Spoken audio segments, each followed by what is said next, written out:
Part First Hope. Chapter First The Uncomfortable Truth.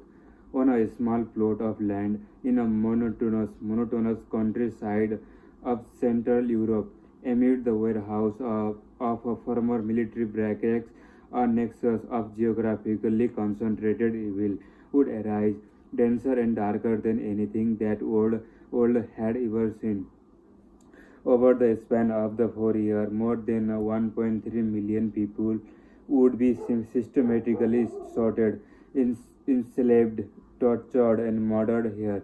And it would all happen in areas slightly larger than the Central Park in Manhattan, and no one would do anything to stop it.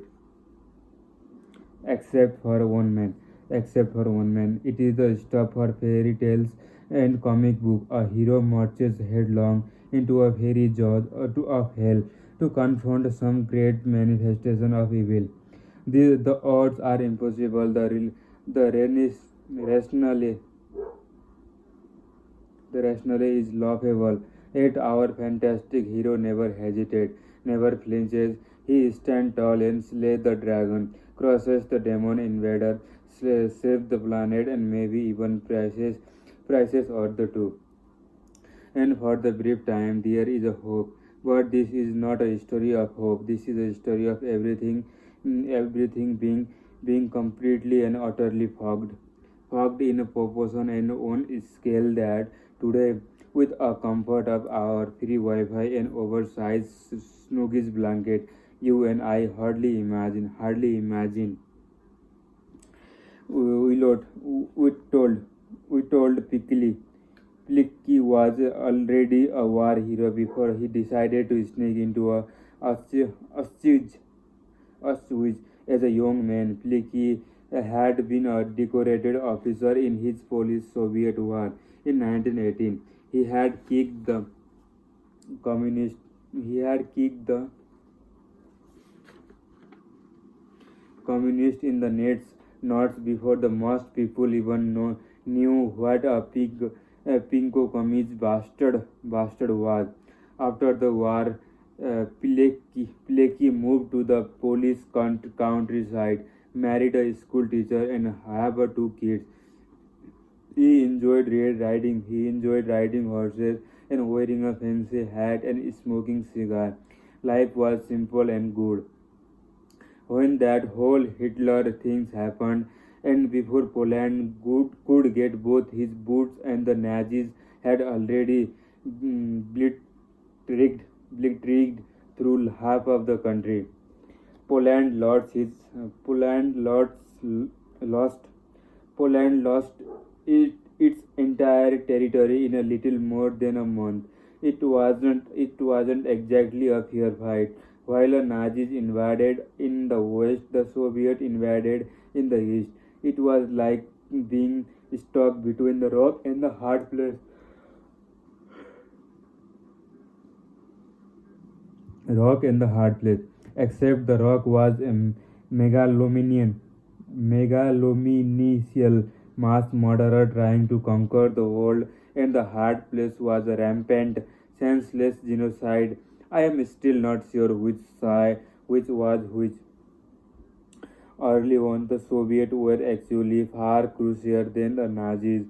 They had done this shit before. The whole overthrow the government and the enslave the population of your faulty ideology things.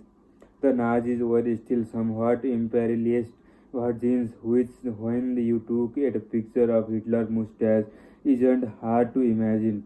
In those first months of the war, it estimated that the Soviets rounded up over a million Polish citizens and sent them in east. Think about that for a second. A million people in a matter of months just gone. Some didn't stop until they hit a Gulgas in Siberia. Others were found in a mass grave decades later. Many are still unaccounted for this day. Pilecki fought in those battles against both Germans and the Soviets, and after their defeat, he and fellow police officer started an underground resistance group in Warsaw. They called themselves a Secret Police Army. In spring 1940, the Secret Police Army got wind of the fact that the Germans were building a massive prison complex outside some backwater town in the southern part of the countryside. The German named his prison complex Auschwitz. By the summer of 1940, thousands of military officers, leading police nationals, were disappearing from the Western Poland.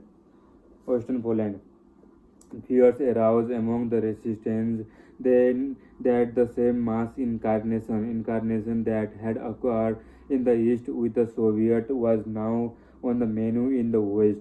Pilecki and his crew suspected that Auschwitz, a prison the size of a small town, was likely involved in the disappearance and that it might already house thousands of former police soldiers. That's when the Pilecki volunteered to sneak into Auschwitz. Initially, it was rescue mission. He would allow himself to get arrested, and once there, he would organize with the police soldiers, coordinate a minority, and break out the prison camp. It was a mission so suicidal that he might as well as have asked his commander permission to drink a bucket of bleach. His superior thought he was crazy and told him as much. But as the weeks went by, the problem only grew worse. Thousands of elite Poles were disappearing, and Auschwitz was still a huge blind spot in the Allied intelligence network. The elites had no idea what was going on there and little chance of finding out. Eventually, Pilecki commander relented. One evening at a routine checkpoint in Warsaw, Pilecki let himself be arrested by the SS for violating the curfew, and soon he was on his way to Auschwitz, the only man known ever to have voluntarily entered in Nazi concentration camp. Once he got there, he saw that the reality of Auschwitz was far worse than anyone had suspected. Prisoner was routinely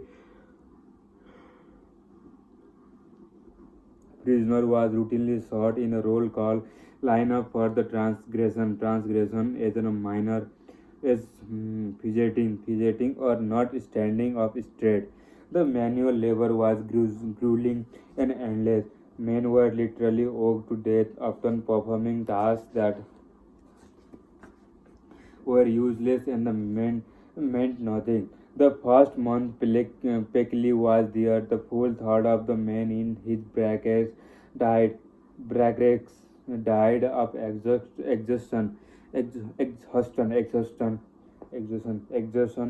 the pneumonia, or the were shot.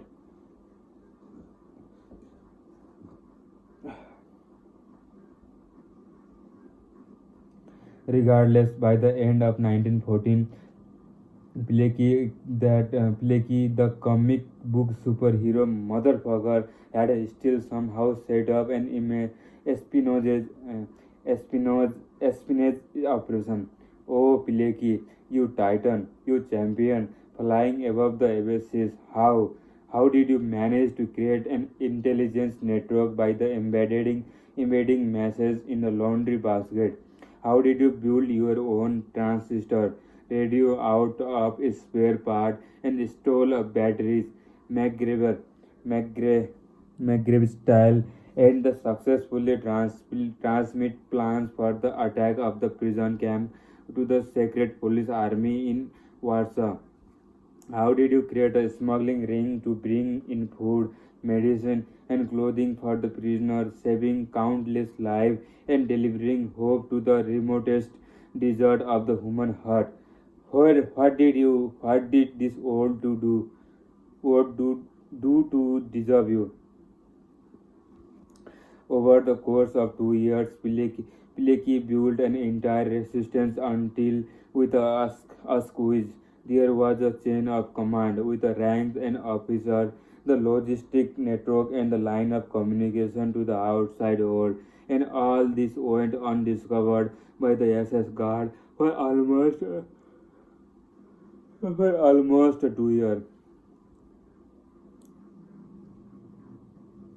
Leahy's ultimate aim was to foment a full-scale revolt within the camp. With help and coordination from the outside, he believed he could stop a prison break, overrun the undermanaged SS guard, and release the tens of thousands of highly trained police guerrilla fighters into the wild. He sent his plans to the reports of Warsaw. For months he waited. For months he survived.